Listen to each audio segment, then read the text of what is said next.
waging war on corruption, crashing to the lies and disinformation. I'm Alex Jones, your host. We have got to defeat the New World Order. We've got to get angry.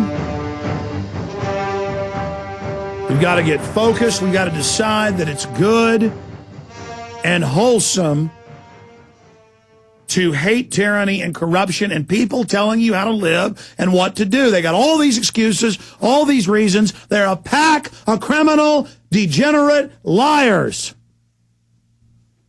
And man, folks, you can't be decadent and slack-jawed and giggle and snicker anymore. You're already losing your jobs and everything's going to hell in a handbasket, and they got carbon taxes to shut down everything further. And Federal Reserve takeovers and federal takeovers of all water in all the states. I mean, this is happening. Attacks on the Fourth Amendment, the second, the first. Let's blitz through calls. I'm getting into the other outrages and back into the climate bill. Being debated. Debate closes down in the next hour. Going to vote on it then the next 3 hours after that. Sometime, they said, between 6 and 7 Eastern. So I guess 5 and 6 Central. To be technical, but you never know with their chicanery. They've been changing bill numbers. Nobody's read the bill. It was 200 pages a week ago. 1,300 yesterday. They said they added 300 more last night. Nobody can see the thing. That is... But there's been miracles before. It's set. They say it's very close, but probably going to pass. But they're such liars. Who knows what that means? It's just like they 3 years ago, they started trying to pass amnesty bills for the next year and a half. And the third time they said it's not an amnesty bill, but the bill's secret. You can't see it. And God bless him, Senator Sessions. He's not perfect, but he did release the bill. He got in trouble for it under Senate rules. Supposed to keep that secret from the slaves. And it wasn't just amnesty. It was legalizing all illegal alien felons. They could bring in limited members of their family. Just total amnesty pardons. Clemency, whatever you want to call it. Worse than amnesty. And then we barely beat that. So, see, they wanted to get the border broken. So before the economy imploded, because they knew once it imploded, it'd be harder to go ahead and get rid of the border. Now that's in trouble for them. They got their gun bills, and they got it controlled by the Democrats. And they're trying to pass bills to let the Attorney General ban any guns he wants, whatever he wants.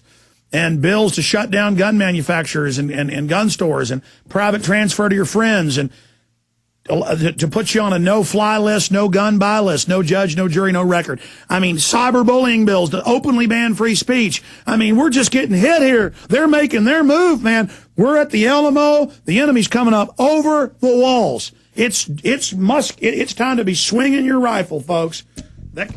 It's time to be swinging that Kentucky long rifle. I mean, this is it. We're not even in gunshot range anymore. It's bayonets. It's swords. It's I mean, they're in among us. It's it. I mean, they're saying secret police, foreign troops, Northcom openly to use troops on the U.S. citizens. They're coming in at every angle. This is it. And this is just beginning. You think the battle's heated up now with their ships up against us with their cannons blasting full range at us, and we're sitting here and half our people don't even know we're in a fight of our lives. They want to know about Michael Jackson, some freak, some drug addict freak. It's been obvious that guy's been in a daze. Like Jaron Neihard said, it's like the last 20 years he's been on heroin or opium on his Ferris wheel. He's a sad, pathetic person. It doesn't matter. It's a perfect distraction right now. He was shooting up a variant of opium. A variant of morphine. I mean, you can tell that guy's on TV. Hi, yes, and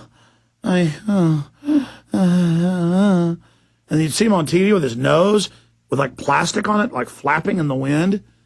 I mean, that's power. That's the world. That's being so insecure you have your face chopped up 100 times. Probably more. All you women, all you men that feel inadequate and buy all the media hype, all of it. It's all lies. It's all builds. It's all soul-killing garbage to neutralize you so you don't have a desire to control your own destiny. You think I care I got sunspots or my hair's falling out? I'm tempted to just cut my hair off and walk around in sackcloth. I never knew what that meant when I was reading that in the Old Testament. It's about getting humble and stop caring about the crap. Because I don't want to turn into Michael Jackson, and all culture's turning into him.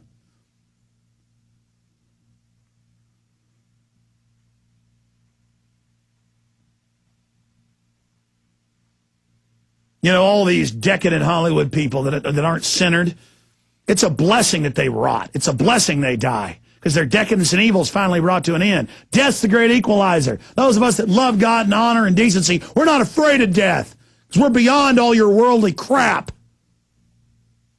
The only reason I don't want to die is because I want to continue fighting you as long as I can stay here. Whatever the cost, I'm committed, and God knows I'm committed. That's why I'm protected to some extent. But it may become God's will at some time that I water the tree of liberty. And if that is the will of God, it will happen. And the New World Order hates it that we're committed. And they hate it that we don't believe in their God of destruction and tyranny and disease and pain. We believe in the God of strength and will and honor and wholesomeness and goodness. Green fields and the stars in the night, evidence of his handiwork. The God of creation and of living water. Not your God of weakness. We're not afraid of death because we're so alive. We realize that it's all part of God's plan and we go on. And you fear death, and you should. Because for you, there is eternity. Your soul, your spirit, your essence will be with yourself. And that is hell.